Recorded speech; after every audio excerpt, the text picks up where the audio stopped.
Good evening, everyone. Good evening, ma'am. Good evening, ma'am. Okay, so we have to start with Node.js. We have already started with Node.js, the installation and intro, right?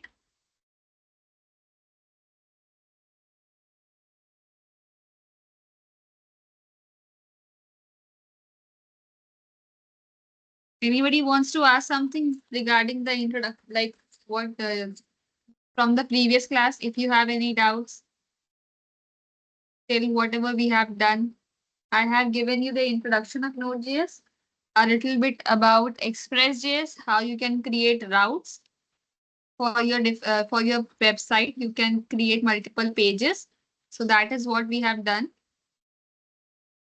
Anything you did not understood when you were trying to do at your end, or anything you want to discuss?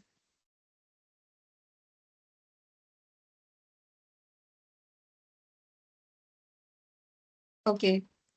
So I hope you all have already posted your offer letters on LinkedIn, tagging our company. Whoever have already got their certificates or your offer letters actually. And if anybody has not yet presented their project till now, so now you have to record your video at your end, and then you will have to post that particular video on your drive, and then you have to paste that link to the mail where you have submitted your mini project, week 1 and week 2. I hope everybody has submitted their mini projects for the previous week to the Yes, same mail ma'am. ID that, uh, right, to the same mail ID you were given earlier. And one more thing, try to complete your projects as soon as possible. Do not delay it, because every week you will be getting your projects, and do not create backlog for this particular thing, because then you will have a way more chaos at the end of your internship, because even at the end of the internship you will have to complete your major project, and then it will be hectic for you only, right? Yes, ma'am. Okay, so I'm sharing my screen, and just let me know if it is visible to you all.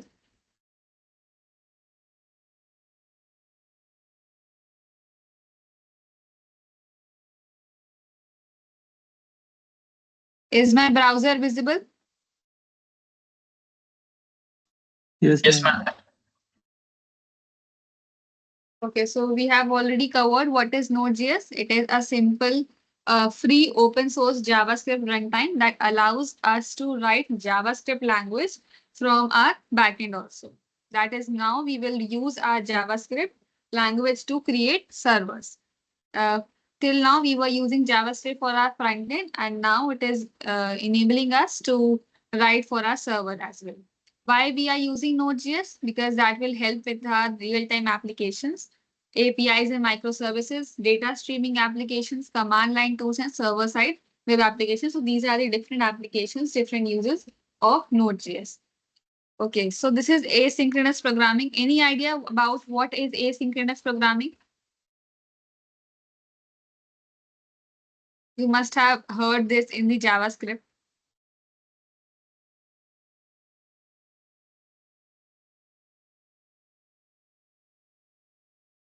Any idea about asynchronous programming?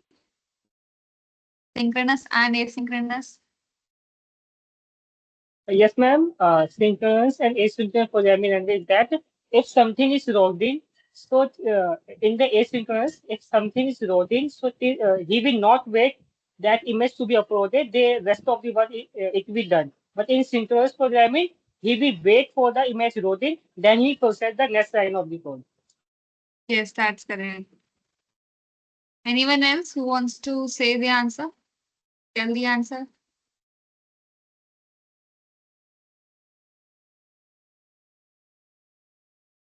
Okay, so as Sumit told us that asynchronous programming is when the execution of code is not line by line. It like for example, if we have a if we have an image that is to be loaded from our backend.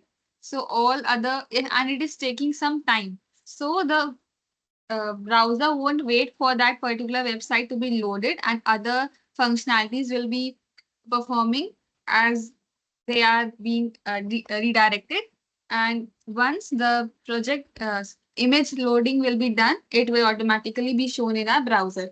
But in case of synchronous programming, what happens? It will execute the lines, execute the codes line by line. So if any feature, any image that has to be loaded will be loaded, and then only the other features will be loaded in our web browser. So that is that is not good for our browser, because sometimes there is some network issue or there is some backend issue. So we always prefer asynchronous programming so that other functionalities of our website work properly. So that is what they are saying over here also. Like Node.js uses asynchronous non-blocking programming. This means it can keep working while waiting for tasks like reading files or talking to a database. Because reading files or talking to a database basically means that they are trying to approach to the other files which are not in the current file, current server. And even sometimes accessing to a database also takes time, because you have multiple data sets in your database, and to access all those data takes time. So these are various works that take time, and we use and prefer asynchronous programming rather than synchronous programming, so that all our websites work properly. For example, if I give you the real life example for any website.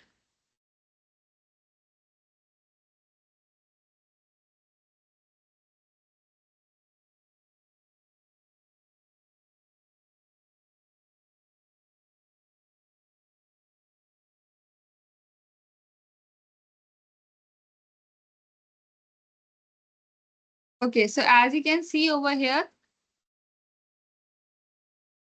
I just click on this particular website, which is Wikipedia about, and this particular scroll bar did not occur immediately, but after some time. So there here must be a asynchronous programming. All the other text has already been can already be seen by us, but this particular scroll bar comes after some time. So this is where asynchronous programming is being used. It is not coming at once, but after 1 or 2 seconds. And that is one of the example of asynchronous. And if I take another, for example, I click on light. Okay, that is not showing any image.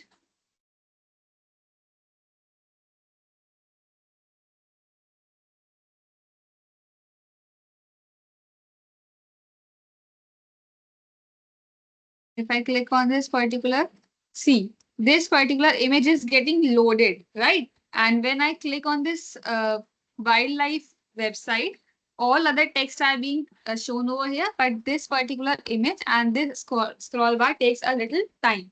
And it doesn't affect the other features that has to be loaded in this particular website. That is where asynchronous programming helps us, so that our other features for our website continuously work.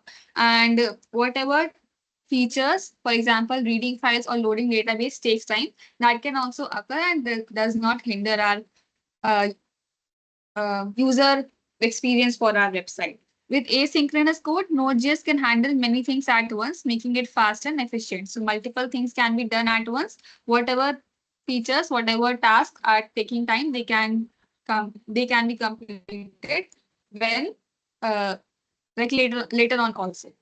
And here they have given the example of reading a file asynchronously. First of all, they are requiring the library, which is FS, which is file system module. So file system module will help us to read the files which are not in our main file. Basically, whenever we want to read any other file apart from our main file over here is app.js. So whenever we want to access to a file which is apart from app.js or contains in any other folder in our local system. So that is where we use file system module. In this file system module, we can either read on a particular file, we can write also, and we can perform append operation and some deletion operation also. And we will see this later. Here they have just required the file system module. And I already told you about package.json. Basically, NPM has multiple modules already in the Node.js, and we just have to use them. It is like a predefined function that already contains in the NPM, and we only, if we want to use those particular modules, we just have to require them. Here also, they are just requiring this file system module, and they have given the variable name as fs over here. And now they are performing the reading of file, which is asynchronously, not line by line. Fs.read file. So this particular fs is to use the file system module library. Dot read file is the function that will read the file for us. And which file will be read? My file.txt will be read. And then this is UTF-8, and if any, in case any error occurs, so it will console the error. And if error doesn't occur and we have the data, then that particular data will be consoled. So that is a simple lines of code. If the error is occurring, so it is just printing or consoling the error, and it will be returned. And if in case no error, such error occurs, so that will just print the data for us. And after that, the it will also print that reading file, and this runs first. Okay. So what is happening over here? They are giving you the example of how synchronously asynchronous functionality will be happening. Since reading file takes time, right? So whenever this function will be run in our code, first of all, what will be consoled? It will be reading file, and this runs first, because we cannot see that the reading file is taking time, but for the operating system, it is taking time. So it will first console reading file this particular statement, and after that, when the reading of file will be done, then it will either print the error or the data. As we can see over here also, first of all, this particular line has been consoled, and then the file content of the myfile.txt. Let us see this in our system also. First of all, I will just create a file saying myfile.txt, a text file basically, and I will have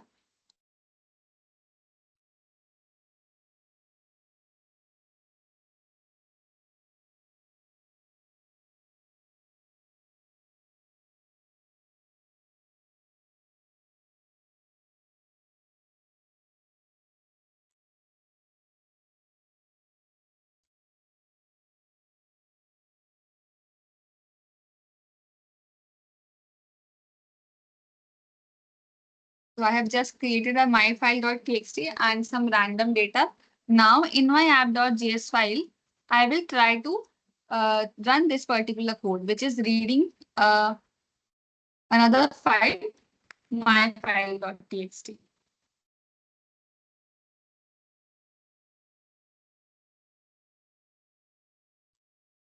So I have to name.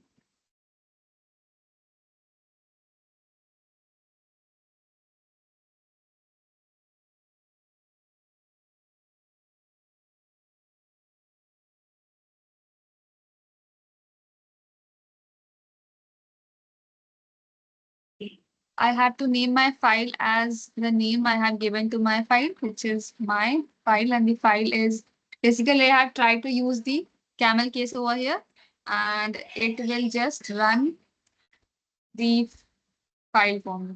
Going back to the terminal,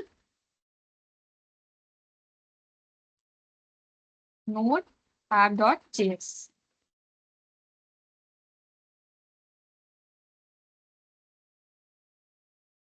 So what it is showing me, reading file, this runs first, and then after that, I am getting the file content. Hello developers, hope you are enjoying the Node.js session.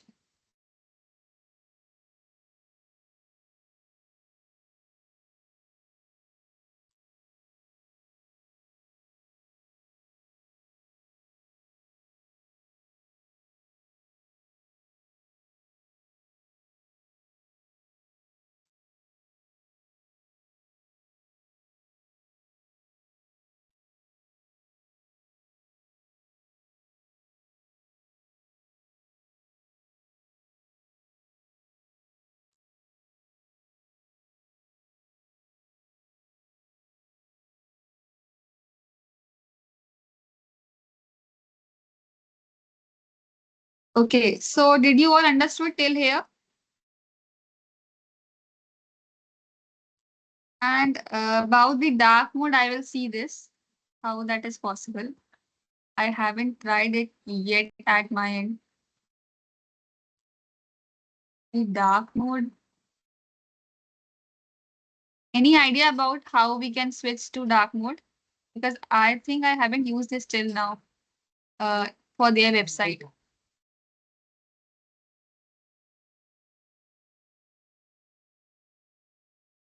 And what I have done over here, let me just paste this. So you have to just create the myfile.txt.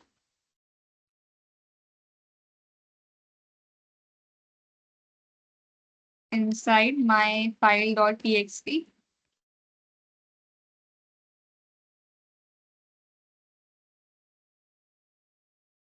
And after that, in the app.js, you have to run this particular program that will read file for you. So basically over here, they have just given you the example how asynchronous programming works and how it will help you in your website whenever you want any such functionality that is taking time, like reading file or you are trying to access to your database. So you can use asynchronous programming. Is it clear till here?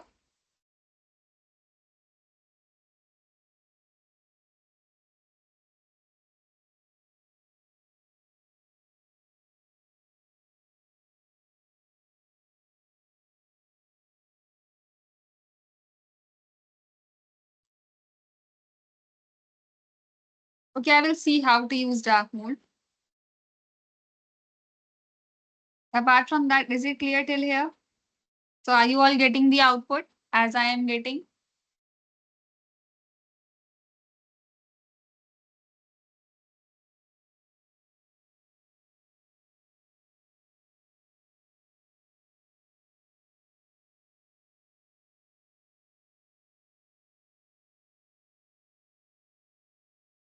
Yes, I will see the dark mode feature. Okay, if you are clear about what we have done till here, so just paste the screenshot. Yes, Prashant? Ma'am वो sandwich जैसा वो burger जैसा जो रहता है ना 3 dot, उस पे भी अगर हम लोग कर सकते हैं तो वहां पे भी एक ऑप्शन आता है डार्क मोड का। आप वेबसाइट पे जाइए मैम, वो 3 डॉट पे क्लिक कीजिए, सर्च के बगल में जो है इसमें, वहां से वो हो रहा मैम, राइट साइड में ऊपर ऊपर ही था मैम, Okay, okay. Okay, वो हो रहा thanks. Ma'am. Thank you.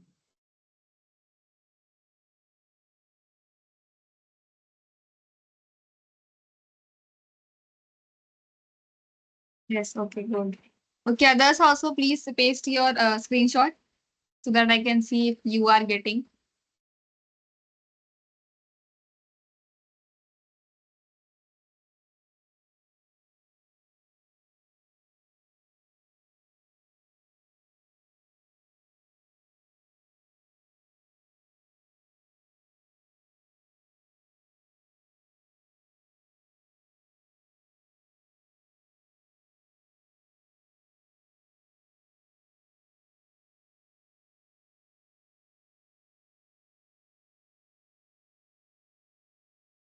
Okay, I'm going forward. You just paste your screenshots over here and I will see.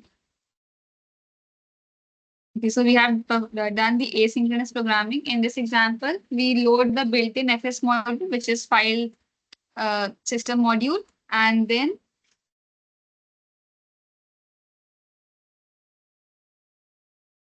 we have called the read file function to read a particular file that we already have in our folder. Node.js continues to the next line while reading to the file. When the file is read, our callback function runs. So that is just the simple explanation of the code. So you all are clear about what the code is and how it is performing and why the last console is getting run first and the file system file data is being consoled later. Is it clear?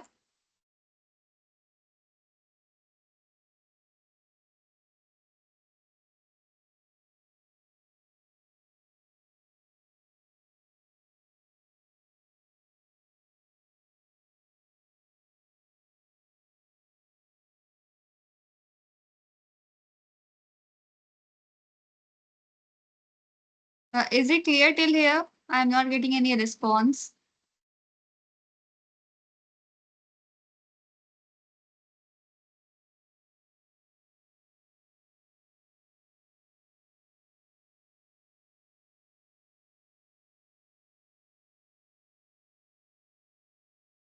Okay. So next is what can Node.js do? So we have already seen these web servers, file operations, database interaction, APIs, real-time command line tools. So what is a Node.js file? Node.js files contain code that runs on the server. They usually have the .js extension. Even our file, which is app.js, also has the same extension, and it is our main server file and can be started with the node command. So when we were trying to run our file, which was a server file, we were trying to run with the same node app.js, right? And next is node.js file can run tasks from certain when certain events happen, like a web request. They must be started on a server to have any effect. They use JavaScript syntax. And next is Node.js version. So we are already using the later version as we have installed the later version only. Just give me the example of answer of this question. Node.js lets you run dash outside the browser. Which language does it lets us to run outside the browser?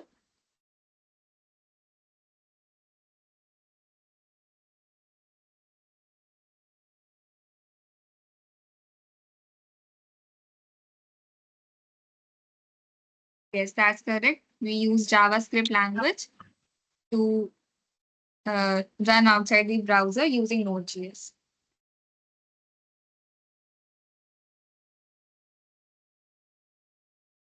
So we have already installed Node.js in our system, and we have also run our first app.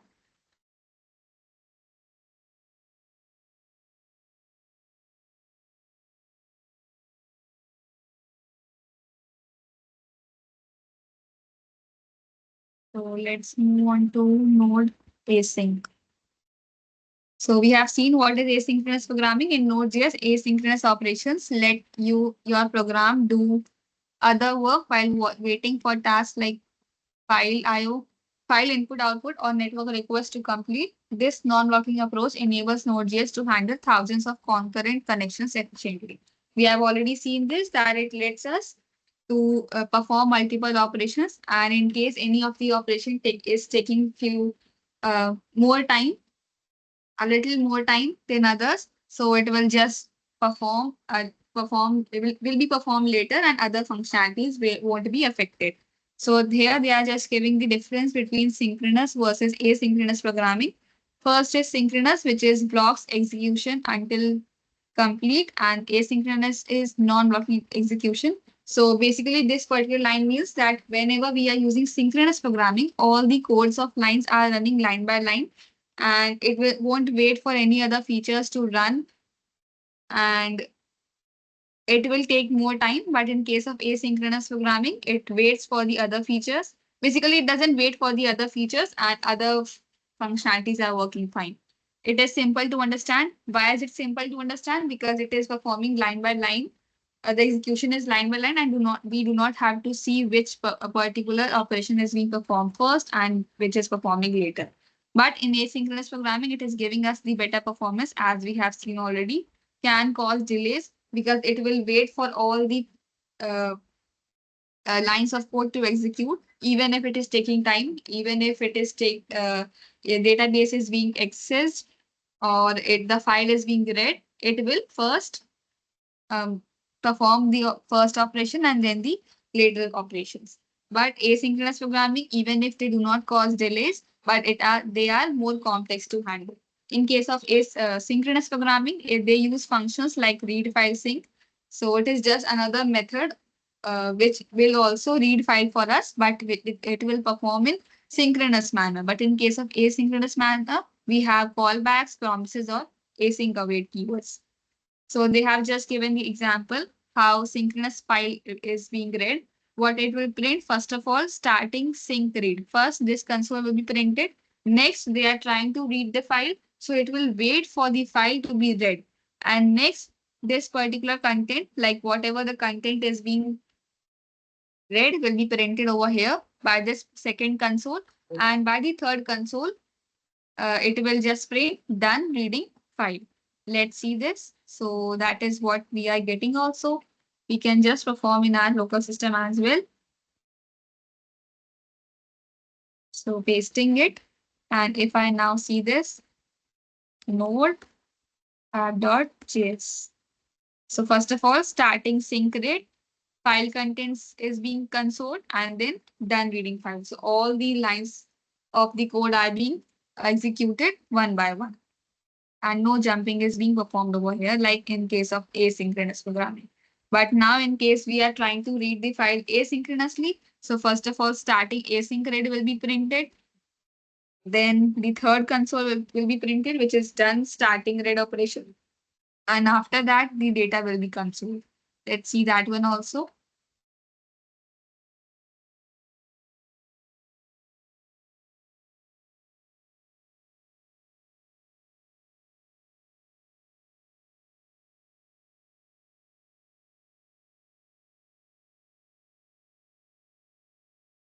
So we can see over here in case of synchronous programming, it was the starting async read, then the file content, and the third. So that was one by one. The lines were executing, but in case of asynchronous programming, the first console was printed, then the third operation, then the third console was printed, which is done starting read operation, and after that the file content was printed. So that is the difference between synchronous and asynchronous programming. So run this code also and just paste your output. You have to run this in app.js. And since you have already created your myfile.txt.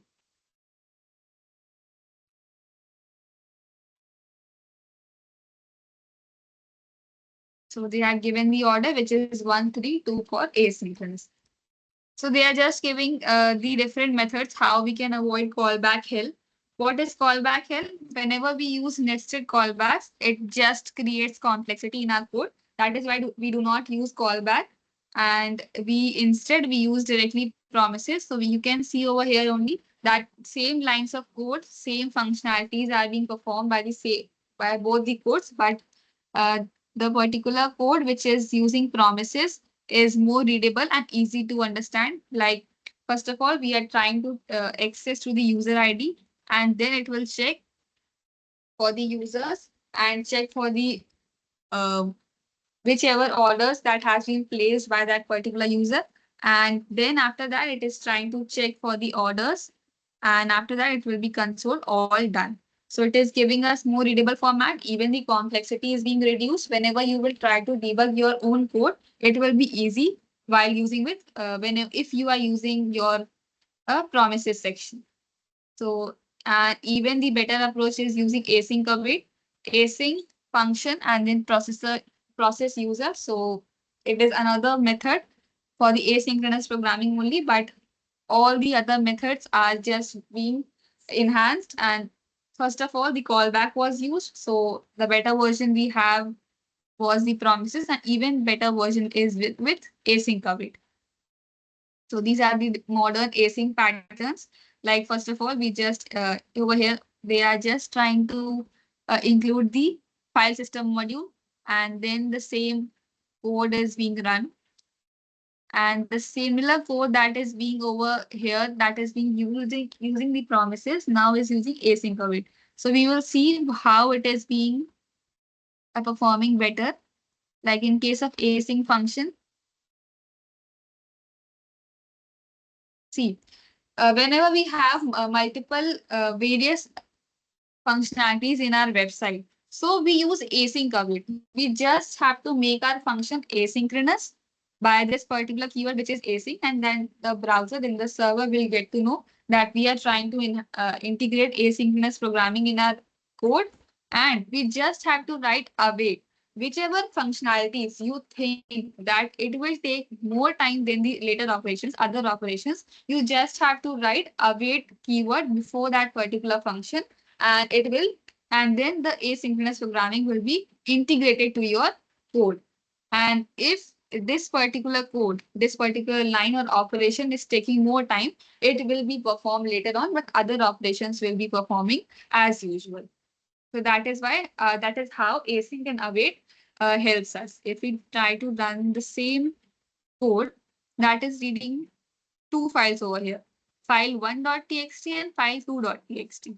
So we will have to create two files for that. So I already have my file.txt.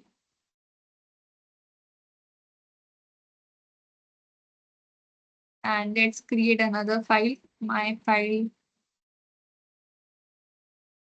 2.txt.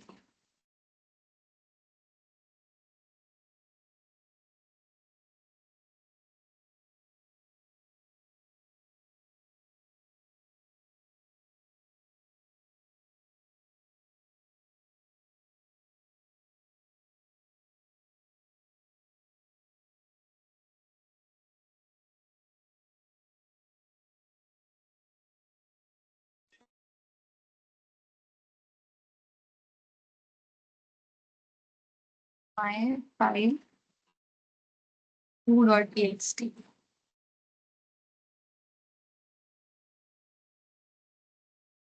So let's run this code.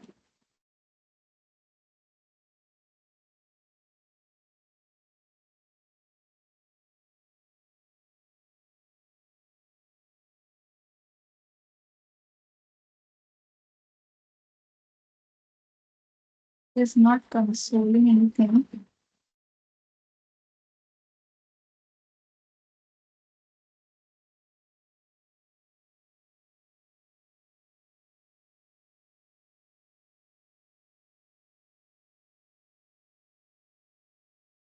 Okay, I have to call this function read files.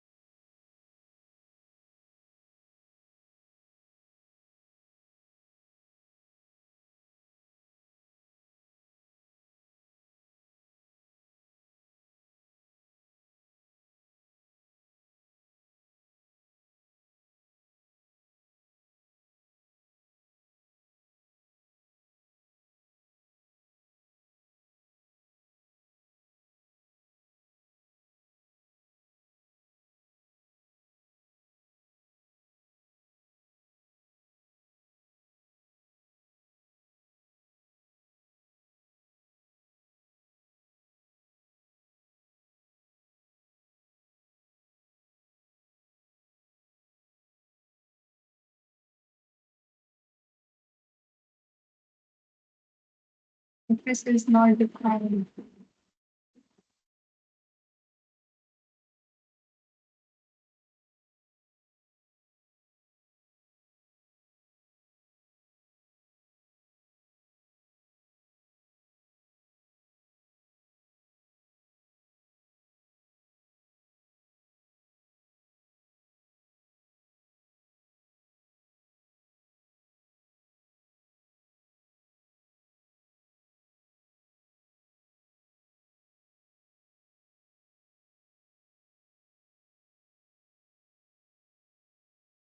So we are getting the console first, which is starting to read files, but the files read successfully is not being consoled. My file.txt exists and my file 2.txt also exists.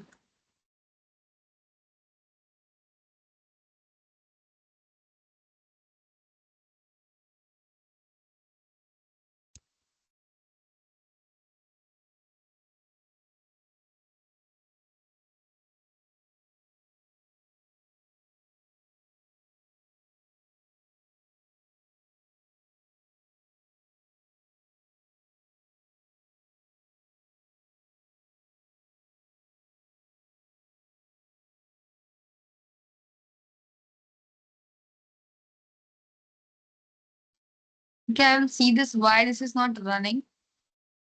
We are getting the first console, which is saying console.log, but after that, we're getting some error.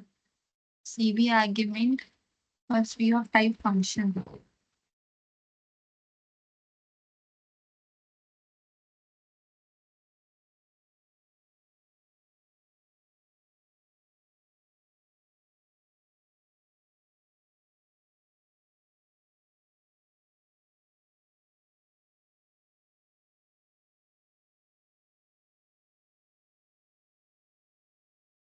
So redefined function has been called, and after that, creating the CV argument must be of type function received undefined.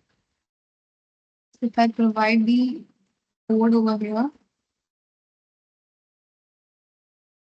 that is also not running.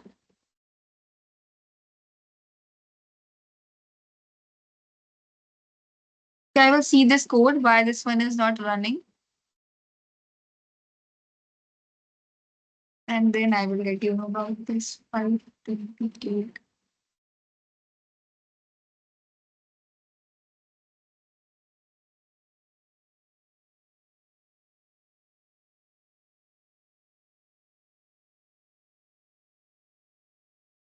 Okay, so I will see this later. Any doubts till now apart from that code? I will see that why it is not running, and then I will let you know.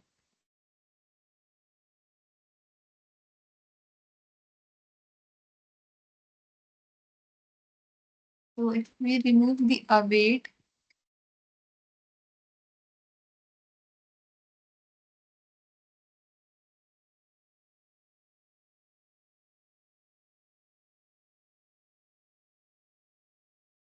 no, that is not the case. Some receive type string.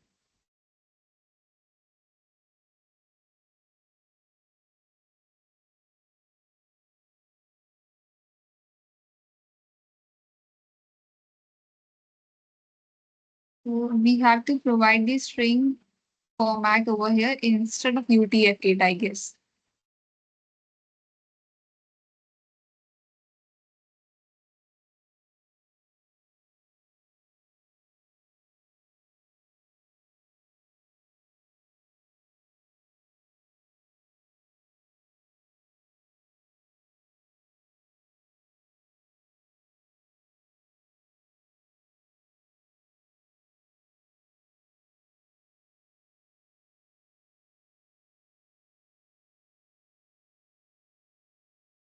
I will see this. Why it is not running. Basically, the problem is with this particular code, I guess. That is what it is telling us. Receive type string UTF-8 must be of type function.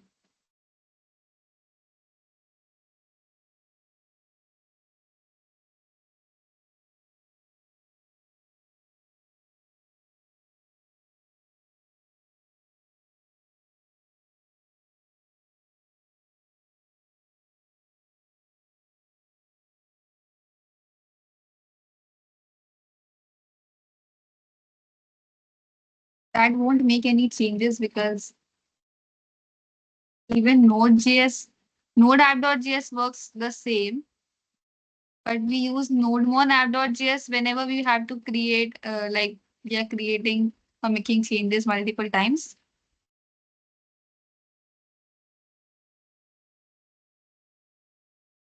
No, that is not working. Are you all able to run this code at your end?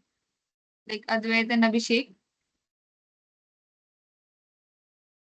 Sometimes WP Schools provides us with the previous version codes. That is why they are not running uh, in the newer version. That is also possible. Apart from that, do you all able to understand what we are doing?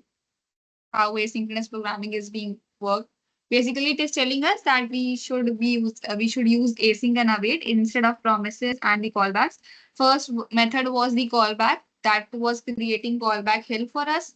Basically, nested callbacks just uh, makes our code more complex, and we are not able to read our code only. That will be difficult while debugging our code. Then we had another method which was better version for the callbacks, replacement of callbacks, that was promises, but the more better version was the async await, uh, which is just in case of promises we have to tell it again and again which function has to be used asynchronously, but in case of async and await, we just have to make our function asynchronous by using the async keyword, and whichever functionality, whichever operation we want or we think that this will take time, we just have to use await before that particular operation.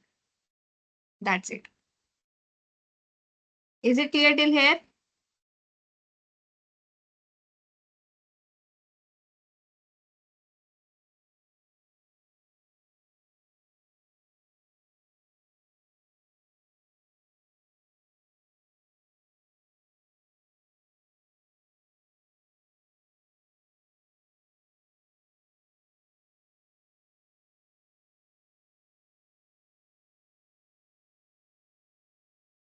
Is it clear till here?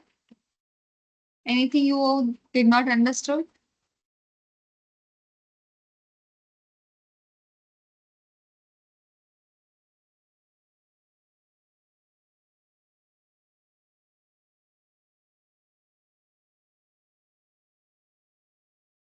Am I audible to you guys?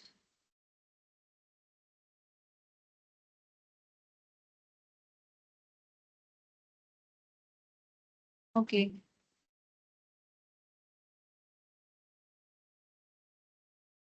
So it is telling us why should we use asynchronous code. We have already seen that this will prevent us from the slow operations and make our file and the browser more user friendly. Asynchronous programming in Node.js uh, using an event loop for non-blocking input output uses modern async codes uses async or await with promises. Always handle errors in async operations. Uses promises.all for parallel operations and avoids callback help. So just answer this question. Node.js uses dash programming model for handling input-output operations. Very simple one.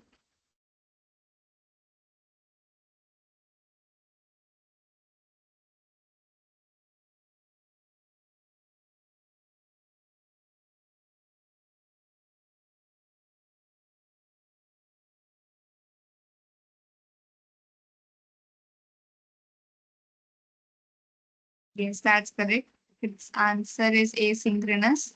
What about others? I am getting very few response. Is it something you all are not understanding, or should I explain it once again?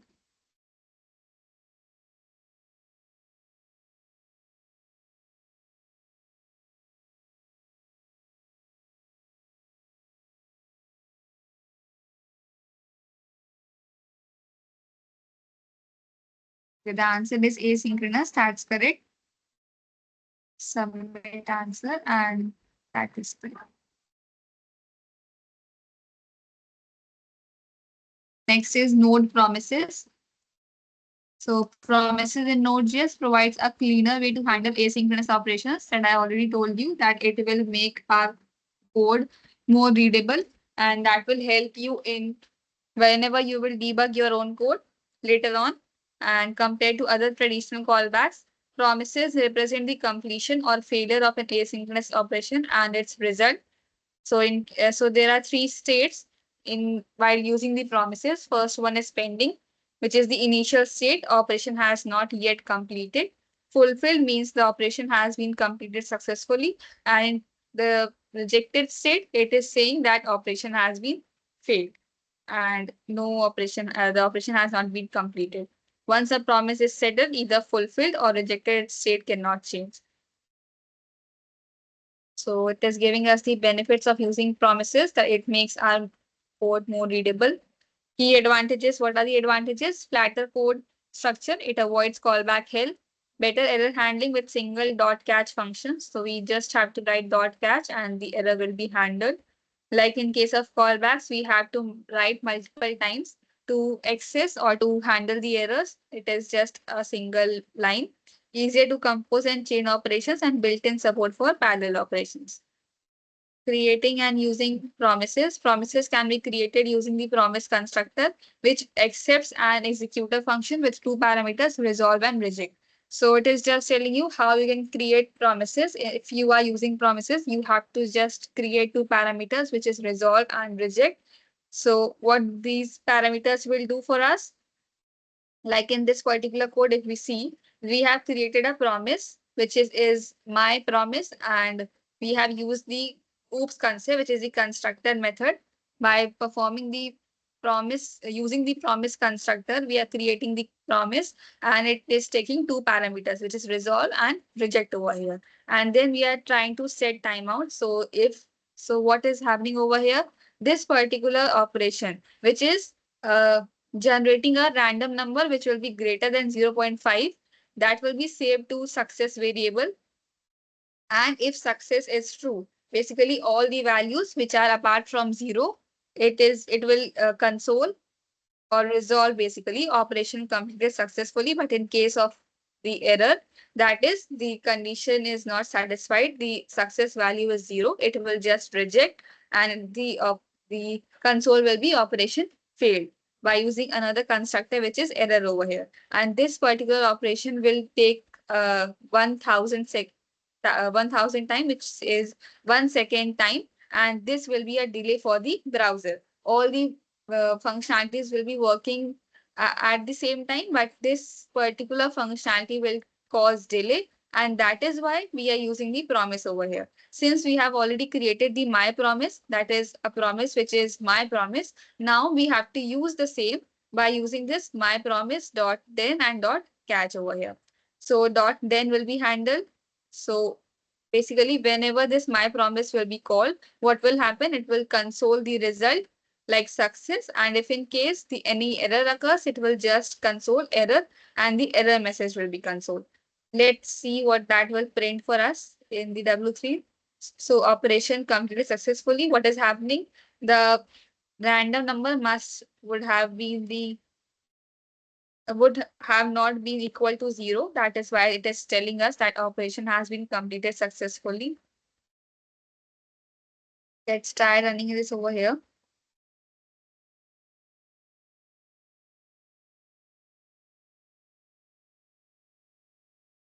So we have created the promise.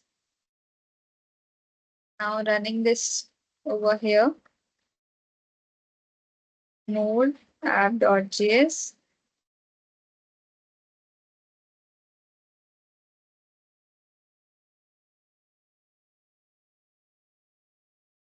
Actually, the file was not saved. And now I have got error operation failed. Again, if I try to run it, app.js, error operation failed. Okay, let's try to run this again. Success, operation completed successfully. So in the previous times, the value of success would have been 0, while whatever the random number that has been created by this function, which is math.random, it would have been 0, or it would have like the answer would have been 0 basically means that the random number must be greater than 0.5, and that is why it was giving us the error, which is operation failed, and the next number would have been less than 0.5. That is why we are getting the success operation failed, operation completed successful. Trying to run it again the answer is operation failed. Try to run this.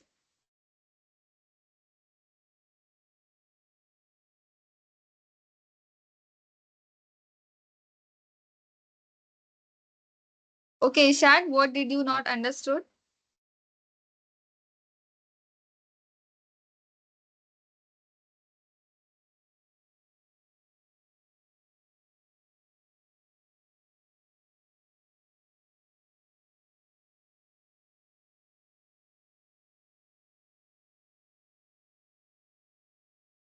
Ishad?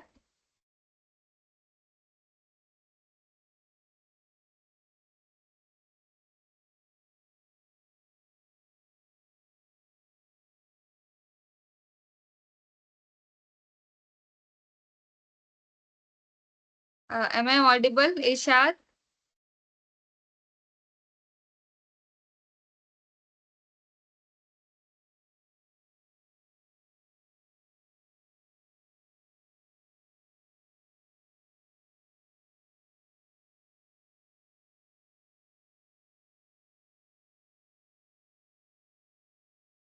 Okay, so do one thing. Just read out the W3 school article only, and if you have any confusion after that, then we can discuss it later on, like tomorrow in the session only. Just drop the message and I will just tell you whatever doubts you have. Is it okay? Okay.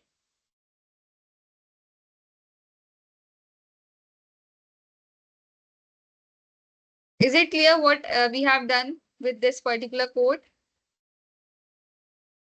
What it is doing? We are trying to see the use of promises over here.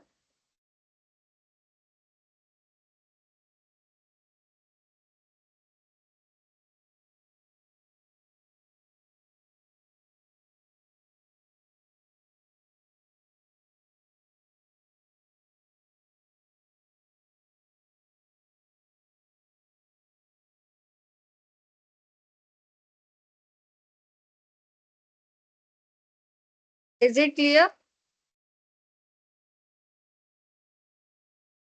See, I would need your response.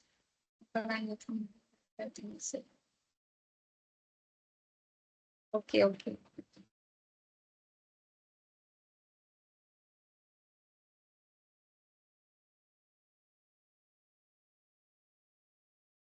So again, they are given another example to read the file using promises. So they have just stated the first promise that will resolve, like just console first result, and the another promise it will resolve, and the second result will be console after 1 second, and the third promise will be reading the file. Let's see what that will print. It is reading file, which is my file.txt only.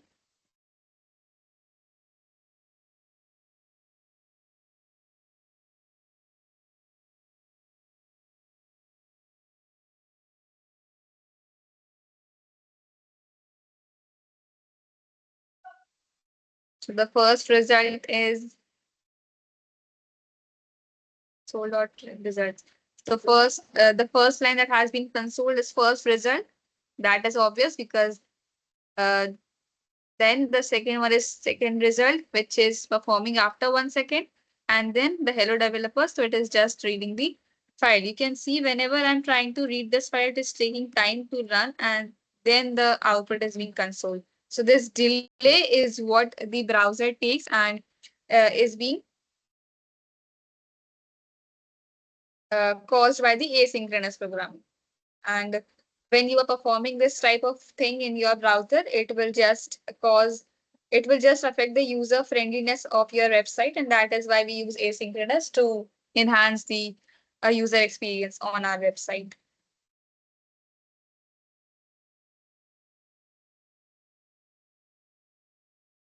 Try to run this one also and get the result.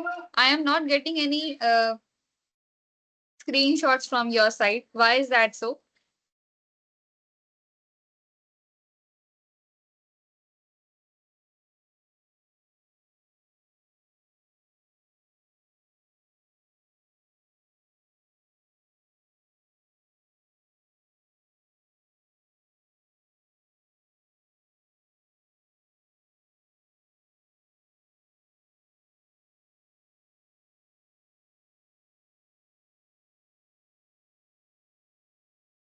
What about others? We have many students in this session, but still I'm getting very few responses. Is it that you are finding it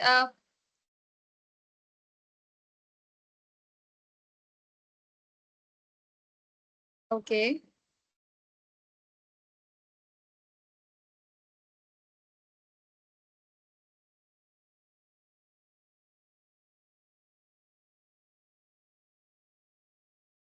But still, I could at least get the response like,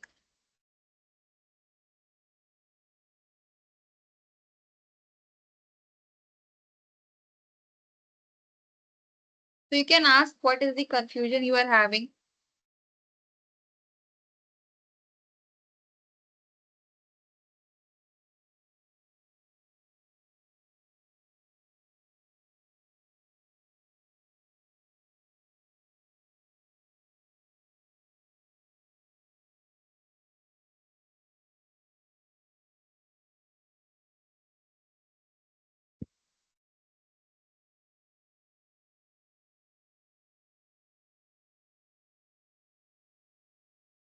Just drop your confusion and I will see this in the chat box only. So next is promise shading. So these are just examples of how promise shading is being done. So let's try to see this code line by line. First of all, it is creating the first function, which is get user. And this get user is trying to access the user ID. After that, it is creating a promise, which is new promise, and then using the two parameters, which is resolve and reject. And what is performing? It is printing the user ID and the name of the user after 1 second, because we are using set timeout function, and this 1000 means 1 second delay. Next is get user post user. So this is another function which is trying to access for the first post and the second post and the third post of the user, whichever post that user has created. Next is we are trying to chain all the promises we have performed. We have just given the uh, input for the user ID, which is 123. And after that, we are trying to access the promises. First of all, it will check for the user, which has the ID 123, and it will console the uh, details of the user. After that, it will go to get user post promise, which is this one, and it will then check for the post, and all the posts will be resolved. Next is if in case of any error, it will just bring the error for us. Let's see. See, if you would have used the database, actual database, then it would have directly tried to access the user ID, and it would have just printed the different posts that user has created. But since we do not have any database for now, that is why it is providing the value or the details of the user or the post in the resolve only as the parameter only, and that is why the same thing is being printed over here. So let's run this code.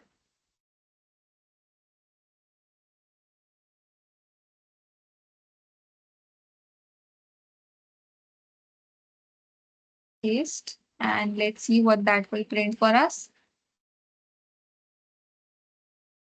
There is some delay, and after that, like you can see, we had some delay while running this program, delay and then another delay, and then we are getting the user and the post.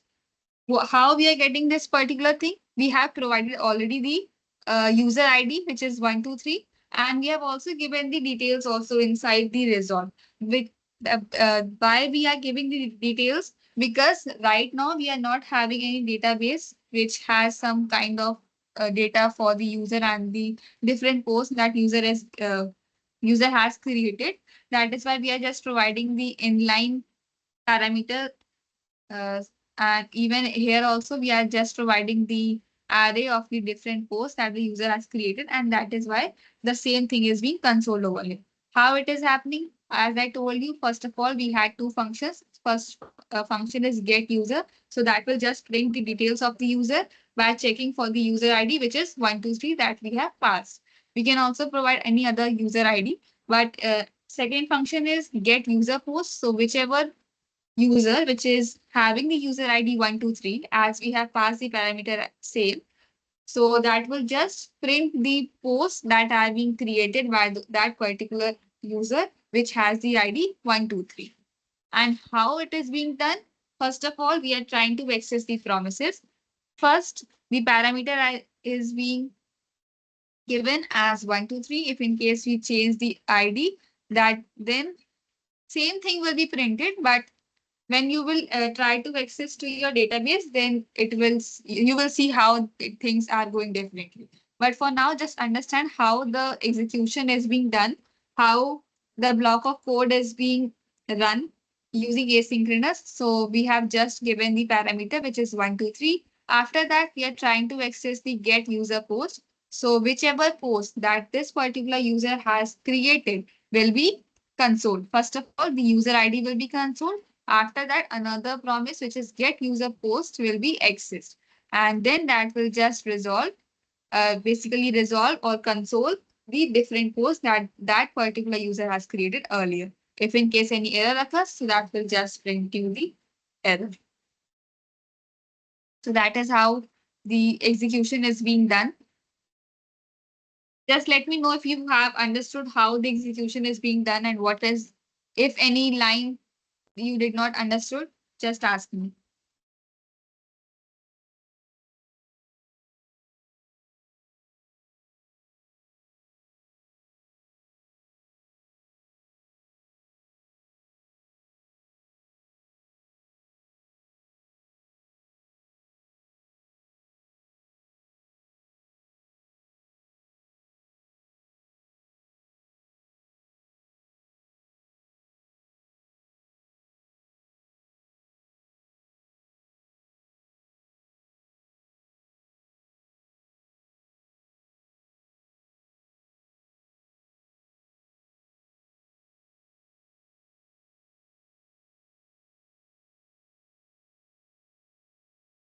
Okay, any doubts from any particular line?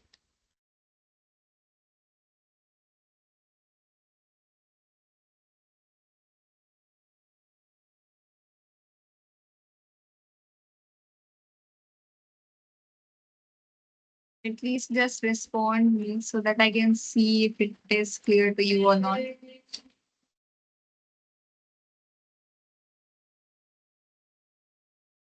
So Satyam, did you understood or there is some doubt?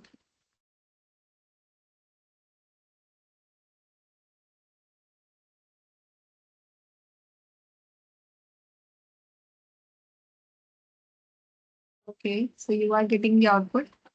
Getting the output is okay, but are you understanding how the execution is being done?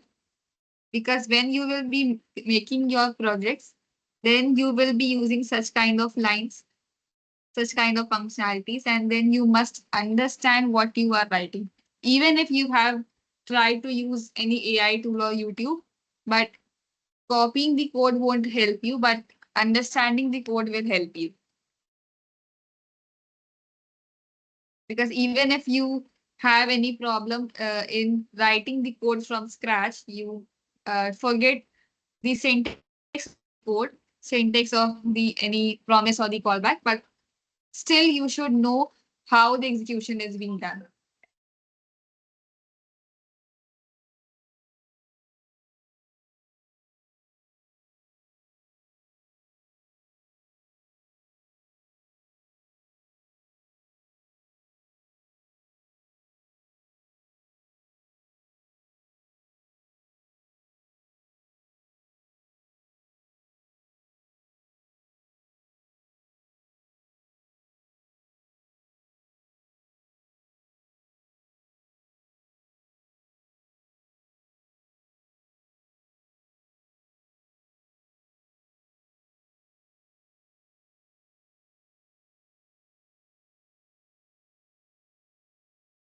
So I hope it is clear to you.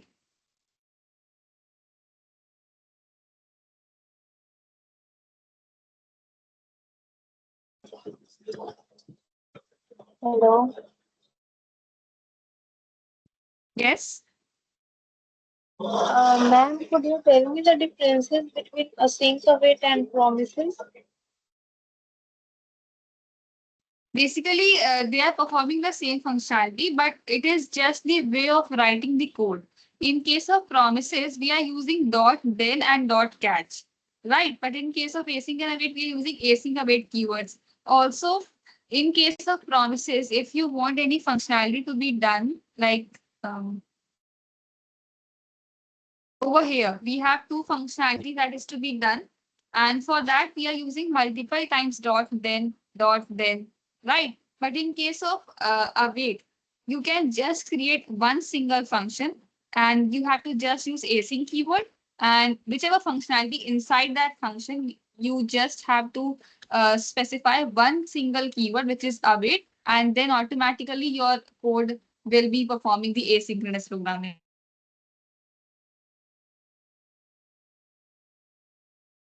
Writing of the same code. The difference between the performance of the async await and the promises is similar, but whenever you are using callback, then it creates the major differences. Yes, that's correct. It is a more compact way to handle asynchronous operations. And even you will see later on in the recent times, we are using async and await more than the promises method.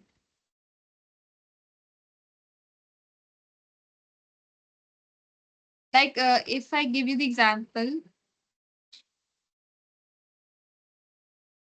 this one is promises, but in the previous example, so we had this using async await. It is a simple function. Like it is very easy to understand. A function has been created and only try and catch has been used inside this function, and only the async and await two simple keywords are making this code asynchronous. Like it is more readable and more compact, as Veer has already told us.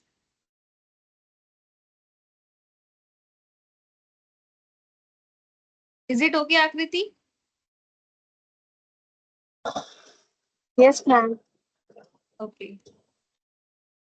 Any other thing, others you want to ask?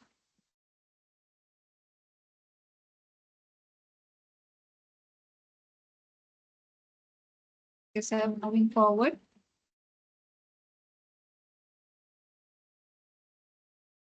So that was promises. So we have multiple promise methods like instance methods, static methods, and utility methods. And then we have promise dot then. So what this dot then method does for us, the then method takes up to two arguments. The arguments are callback functions for the success and the failure cases for the promise. Like in case of here also, first one is the result. So whatever functionality, whatever operation we want from this particular promise is inside this result, which will just console the result. And in case of any error, it will perform the error operation just to console the error. Then what does this dot catch method does for us? The dot catch method handles rejected promises and is equivalent to dot then null error handler. So it is just handling the rejected promises. Since we have already seen the promise has three different states, which was fulfilled, rejected, and the third one was pending. So it will just the difference between dot catch and dot then is that dot then will check for the operations for the success and the failures, but dot catch will only specifically handle the rejected promises, like the third state of the promise, which is rejected. And dot then will check for the fulfilled and pending promises status. Next, we have the finally method. So this, as we have already, if you know the try catch thing, finally is the method that is executed every time, even if the success of the operation has been occurred, or even if the error has occurred. So this finally method will be executed every time. As you can see over here, finally method executes code regardless of whether the promise is fulfilled or rejected. It will be definitely running as part of the code, like console.log operation completed. So it will be just the signal for us that this particular promise has been called. Like if I will see this particular text operation completed, so that I will know that this my promise is being called. You can use mainly you will use this finally method whenever you will create your website and you just want to check whether the particular promise is being called or not. Like if you must have done like debugging thing whenever any part of code is not working properly. So we just write some of the lines like console.log the result, console.log result, to check whether where the execution is causing problem, which part is causing problem. So that is where you can use finally mainly to uh, check for the execution and which part of code is causing problem if in case any error is occurring. Next, we have this promise.all function for parallel execution. Promise.all is used to run multiple promises in parallel and wait for all of them to complete. It fails fast if any promise rejects. If in case we want all the promises to run simultaneously, like the parallel operation, by parallel I mean that, for example, I have two to three multiple operations that I want to run simultaneously at once. So I will just use promise.all function. It will just allow us to run multiple operations simultaneously, which is called as the parallel programming. And uh, all the other features will be working fine. Like over here, they have created three promises, promise 1, 2, and 3. And first one is just consoling uh, first result, only the text string. Promise 2 is creating the promise and performing the operation after the delay of 1 second. And the third promise is reading the file. We have already seen this code in our system previously. Let's just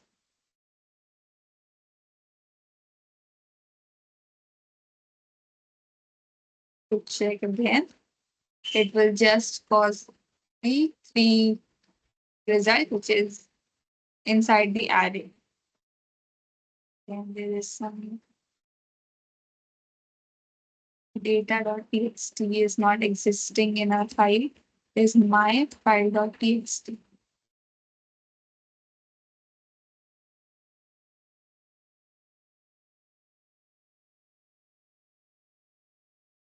So I'm getting the array, which is first result, second result, and the text that I have in my file.txt. So that is how multiple promises can be run using a simple single function, which is promise.all. If in case we see the previous code for the same,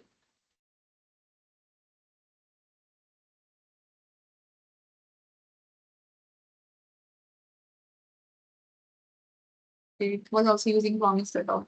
So they have just given you the application, how the promise.all will help you running parallel program. Next, we have promise.raise function, which is useful when you need the result of the first settled promise, whether it is fulfilled or rejected. Next, we have error handling. We have already seen for the error handling, we have dot catch function that will just handle the error for us in case of the promises. Like over here, if we try to understand this particular code line by line. First one is we are just creating the function which is fetch data that will just check for the like promise is being created and error will be consoled. And in case the fetch data is being called, data will be consoled and the error message will be printed in case any error occurs. Alternative method using catches. Okay.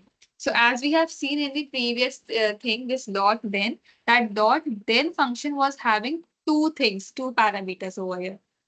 Like the previous thing we have seen that the arguments are callback functions for the success and failure cases.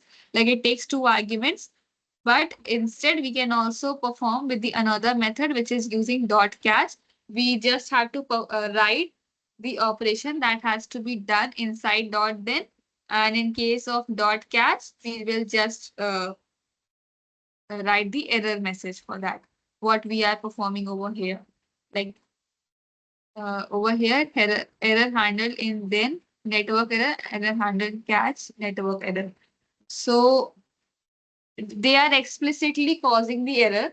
Like over here, you can see that they have not performed any operation. Just they have given the code for rejection. Like they are explicitly causing the error, which will say the network error, but they are just trying to tell you how you can use the dot then differently. If either you can pass two arguments, which is the operation and the error, or you can pass the two function, which is dot then and dot catch, and that will cause the same functionality but in different way. Let's check them out in our code, in our system.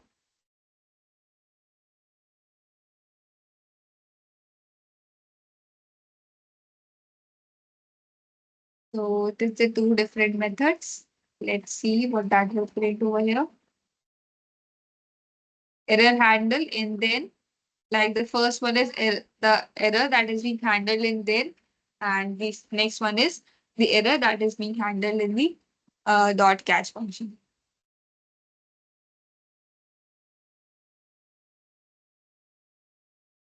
So can we say it's like finally we use in case of exceptional handling that makes to execute regardless of previous things work or not? Yes, you can say that. It is kind of a default thing. Whether the operation is being successful or the rejection has been occurred, it will be running it.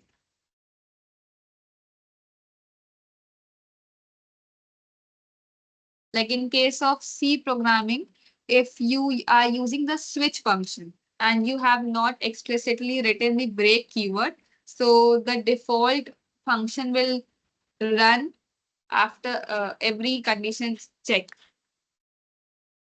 So it is a similar kind of functionality over here also.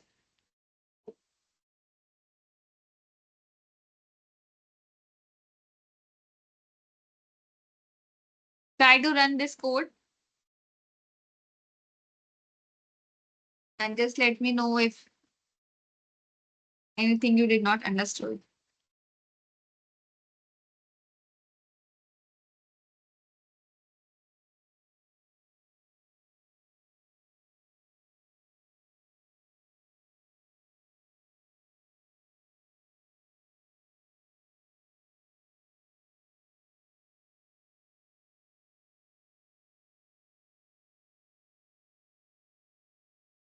Any doubts still here?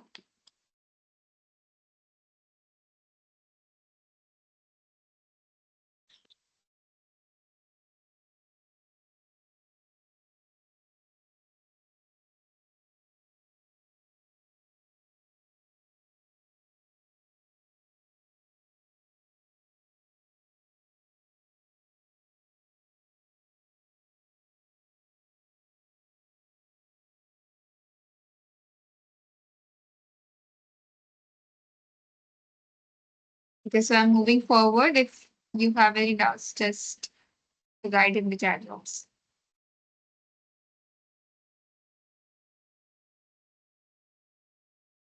Just answer this question. A promise can be in one of the three states: pending, dash, or rejected.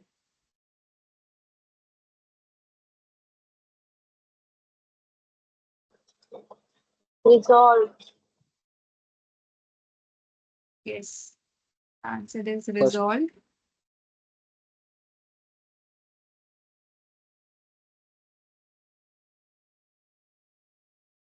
That is not correct. The promise can be the pending, rejected, or fulfilled. It should be the answer.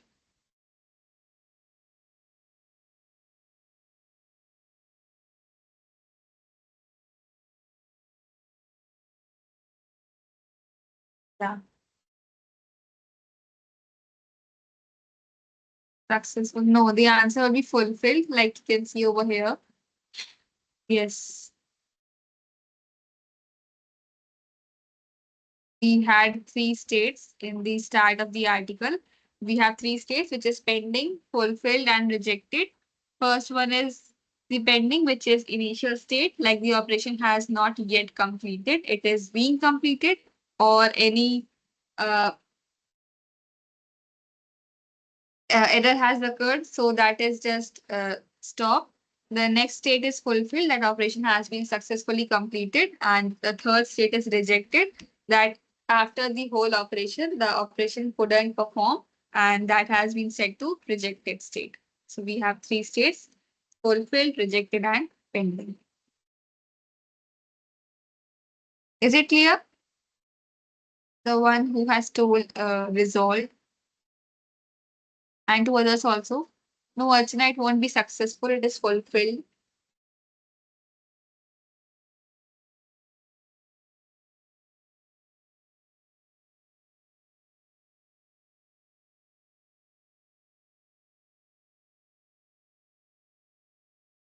Okay.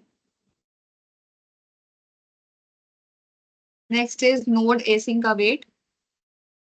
Async or await is a modern way to handle. We have already seen that, and now they are just giving the example of how async and await can be used. Like we can perform the basic async await operation completed, and it will be resolved.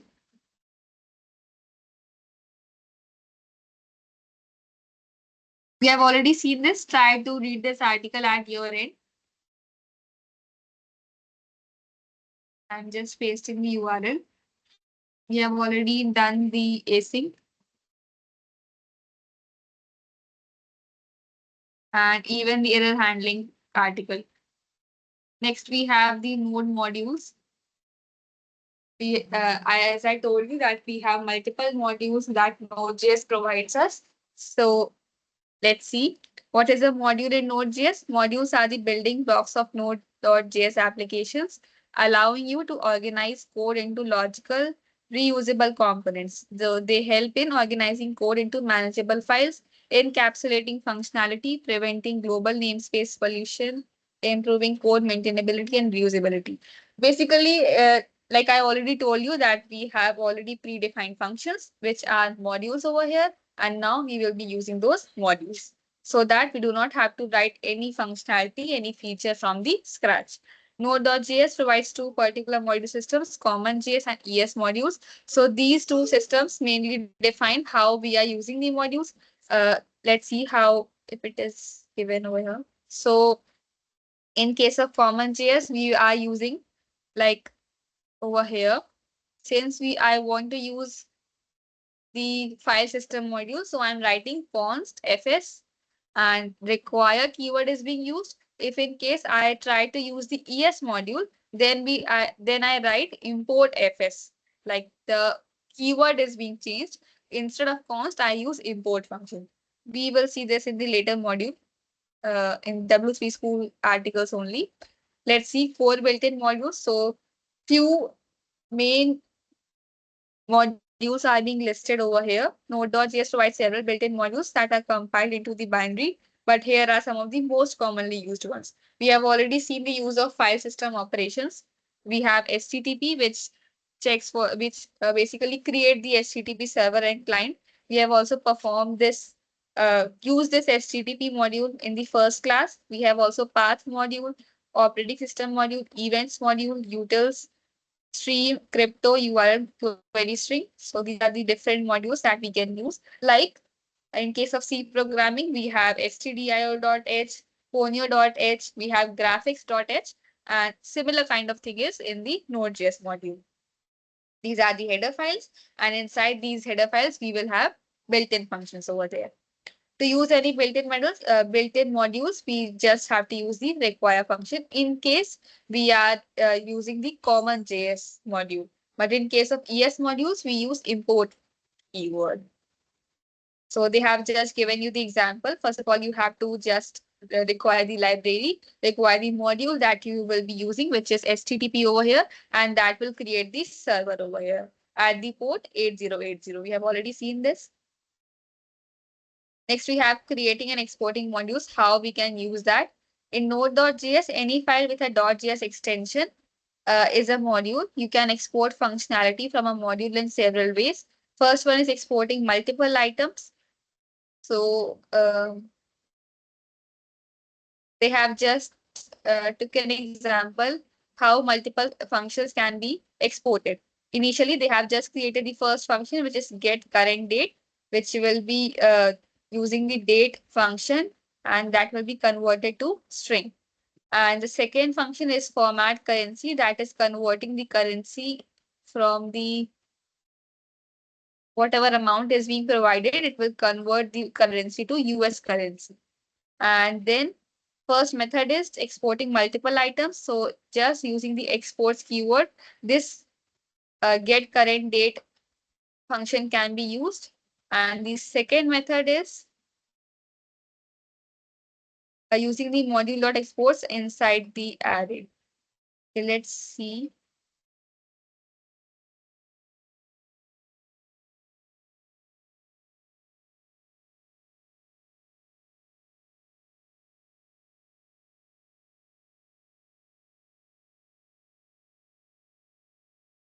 So they are just giving you an example how you can create the modules. A simple, okay, you can see this over here. This one is the simple example. First of all, they have just required the HTTP module, and the second module that has been required is path module. And after that, they have just what they have done from the utils module, they have tried to require two different functions. Like initially, this is the example that is being implemented inside the utils library, like over here, utils. So this is the main code that the node modules have, like the node has inside them. And we do not have to write the get current date, format currency functions multiple times from the scratch in our main code. We just have to use these over here like this, just requiring these particular functions from the utils library, utils module, and we can directly use them. Like they have try to require these two particular functions whose main code is over here, given over here. And for the next line over here, they have tried to require the logger function from the logger module. Next is they have just created the logger instance, like we create the app instance in the Express. And next, they have tried to create the server using the HTTP module, http.create server, that is will run on the port 3000 over here. And logger will log the request received for the request URL. It is a kind of a very complex function over here. You just understand that whenever we have to, what is the use of module? We have different modules, different header files, like if you think of it as a C language. And inside those header files, we have multiple functions, and we should have knowledge of which function have been in which of the module. Like if we do not know that get current date and format currency functions exist in the utils library, then it will be problematic things. But for that also we have multiple platforms. We can directly search for the functions and we will get to know from the node documentation.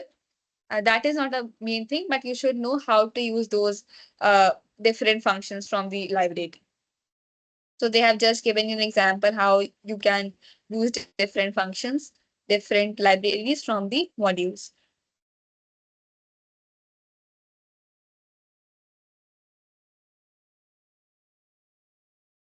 So the summary says modules are a key concept in Node.js. They enable you to organize code into reusable, maintainable units. By understanding how to create, export, and use modules effectively, you can build scalable and well-structured applications, because we do not have to write the code from scratch for each of the functions available uh, by the node. Key takeaways is Node.js uses common JS modules by default. But common JS module is that we are using the require keyword. We will see how we can convert to ES modules in the next article. And the use required to import and module dot exports to export. Modules are cached after first load, and the best practice for module is structure. So that was all these module. Just tell me what is will be the keyword that will be used to import the library HTTP, name, default, or require, or asterisk.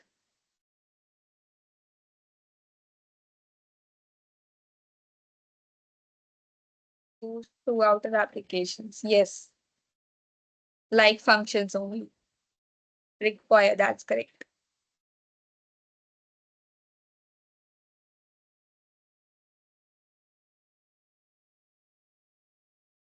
That's correct. We use the require keyword for the importing any of the module. So here they have taken the example of HTTP module.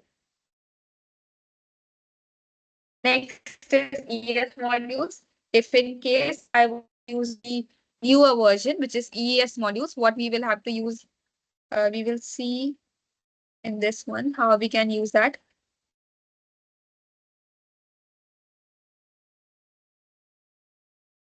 Okay. Is it clear till here?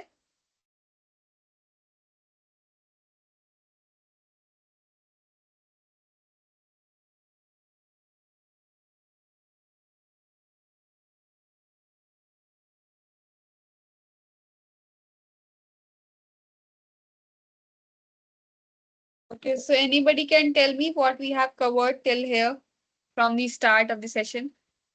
Anybody who can recall for me?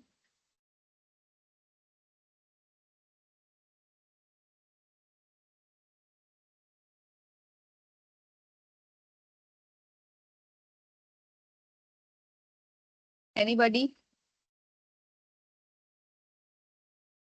You should not hesitate. You just have to tell me what we have covered till here, till now.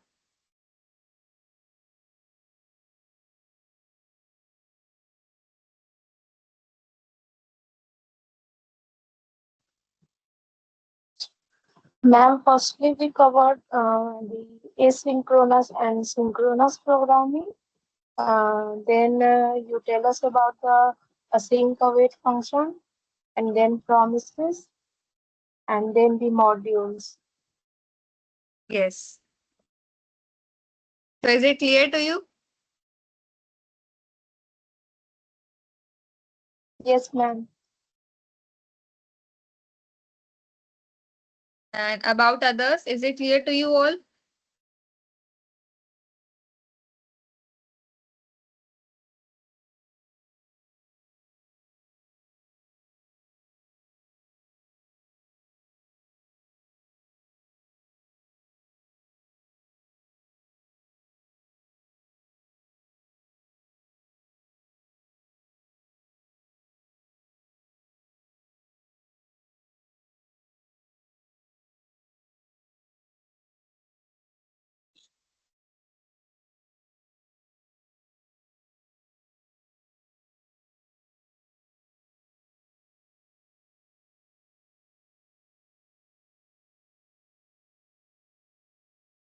Okay.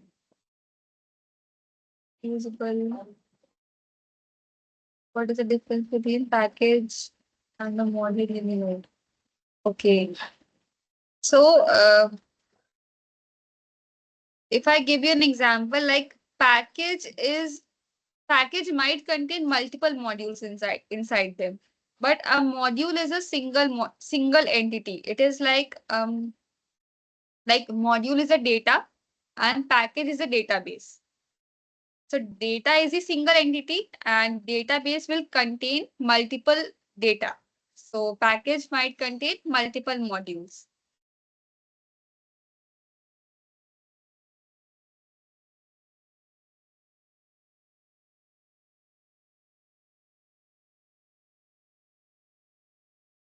Like we have package and package lock.json, package.json.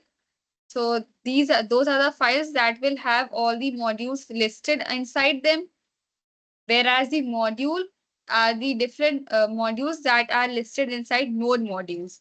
So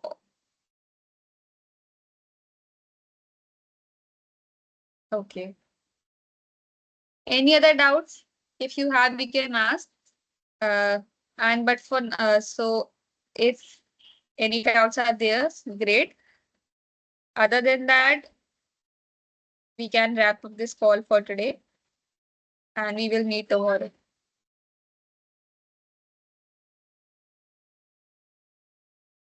Just read all those topics that we have covered at your end. And if any doubts you have, anything you did not understand, you can ask. Thank you for being till the end.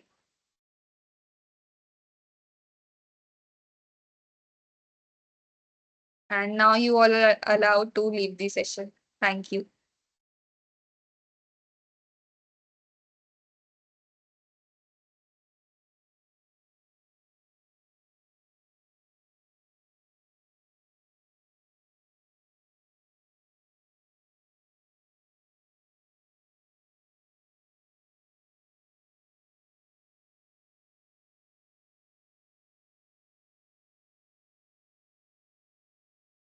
For every project, try to complete your projects by Wednesday at least.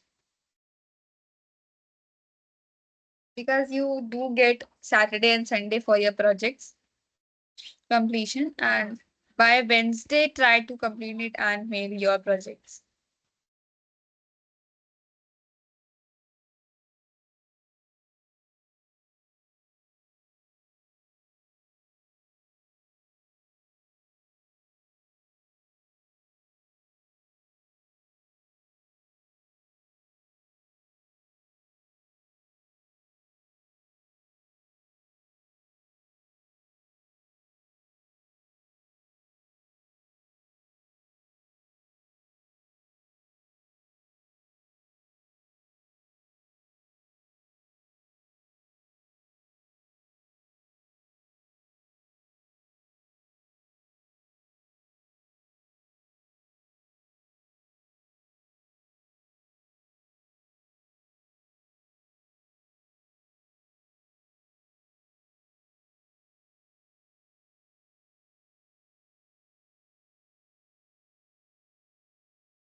Yes, you all, do you want to ask something?